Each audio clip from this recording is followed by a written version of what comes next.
Good afternoon, ladies and gentlemen. May I speak first in Azeri language? Perhaps our guests get the sound of it, but I'll later speak in English. Çok hoş gördük sizləri və mən sizi görməkdən çox xoşalam. Bizim məqsədimiz burada öz dilimizi, ana dilimizin tanıtılmaqdır və dünyaya deməkdir ki, bizim 35 milyonun Güney Azərbaycanda məktəbi yoxdur. Niyə yoxdur? Bu millətin çox siyasi məsələlər var. İndi demək olar 80 dildən çoxdur ki, hər kəs öz dilində yaza, danışa və dirək ki, mən Azərbaycan Türkiyəm, onu zindan edirlər, işgəncə verirlər, hətta edama məhkum edirlər. Bunu anlamalıyıq. Niyə? Həm də siyasi qismətindən odur ki, Güney Azərbaycanın azadlığı tamam Türk dünyasını bir-birinə yapışdırır. Balkandan ta Çinəcə. İkinci qismət budur ki, bizim uşaqlarımız əgər öz dillərində oxusalar, yaxçı mətləbi dərk edirlər və dünyanı yaxın tanıyarlar və azad eləyərlərlə iş tutsunlar. Onlar ki, bizim təhsil kəllələrimizi gedilir Tehrana və ayrı şəhərlərə, özləri gələn ki, bunların tələffüzünü lağa qoymasınlar, bunlar qorxa-qorxa gedirlər və nəhayət iş tapamırlar. Bilirsiniz, dil insanın, uşağın inkişafında çox təsir edir. Mən sizə misal bir dənə sadə deyim, biz çörək deyəndə təndir gəlir, xəmir gəlir, ana gəlir, bacı gəlir. Hətta o ev, məhəllə, hamısı bir dənə çörək gəlməsi ilə dünyayı maddi bizim gözümüzün qabağına gəlir. Amma onun törənlər, nana, bureylə qısır kəlməli, heç sıralı yoxdur. Onun üçün bizim dilimizi almaqda ya şah olar, ya Cumhur İslam olar, bilirlər neynəsinlər və o bizi dövlətlərin köməyi ilə, ya Rusiya var, yox ise, bəlkə o milləti qısır və pasif saxlasınlar.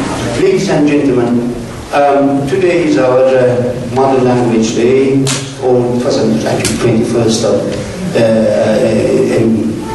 February, but today we are celebrating on 23rd. The point is that we have been 35 million Azerbaijanis in Iran, and we do not have a single school in our language. Our point is human rights. If 35 million people do not have a single school, how the world will have it? I have thought about it a lot. I have lived in this country over 40 years.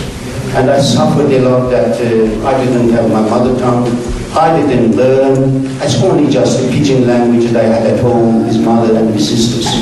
There was a reason for that.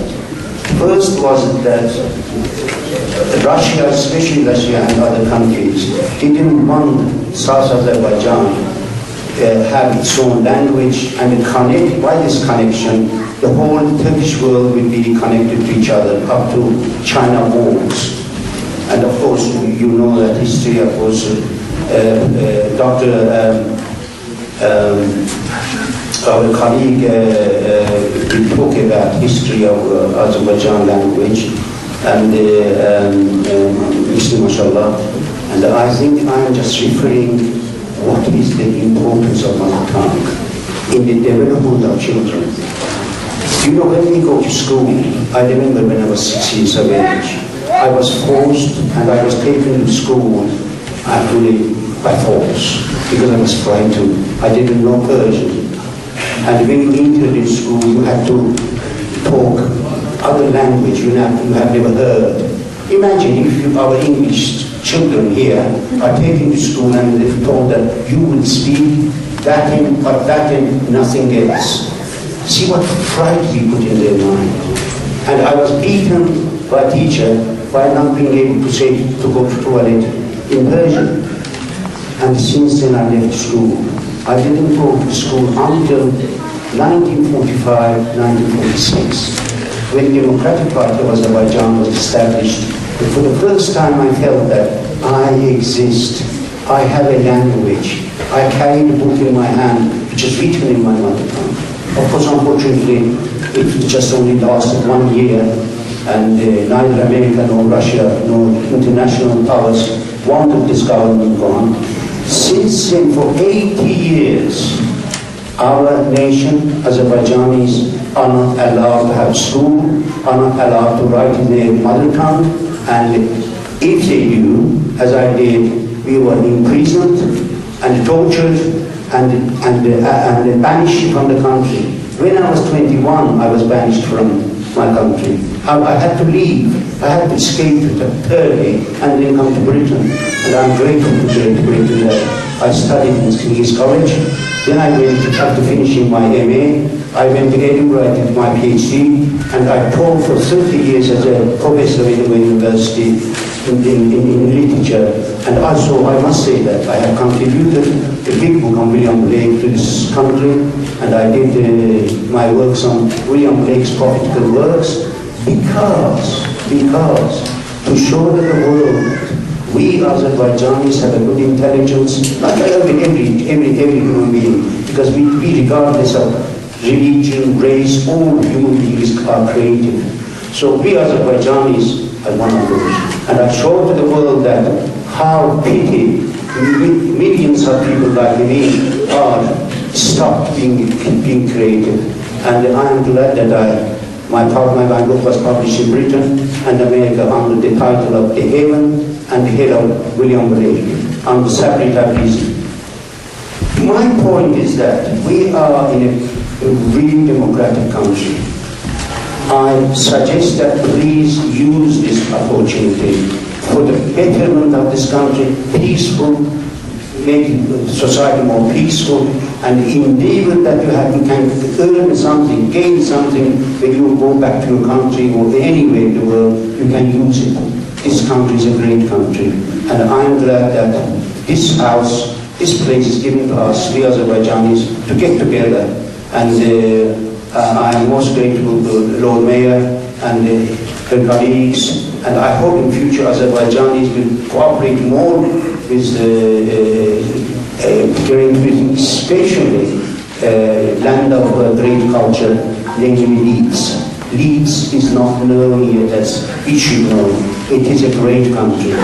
I was external examiner here 20 years ago, and I remember that they explained me what happened here. This is really cradle of knowledge, cradle of culture. I'm grateful that we are here, and thank you very much, and I hope to see you again perhaps in a few months' time and the next time. Thank you very much.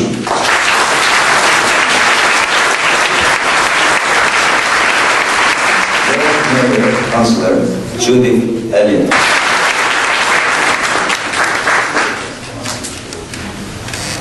Councillor Peter Harron, lead member for Leeds Social Services. Good afternoon, everyone, and let me say straight away how pleased I am to be sharing this special day with you. I understand that this South Azerbaijani cultural event will feature traditional music, dance and classical poetry.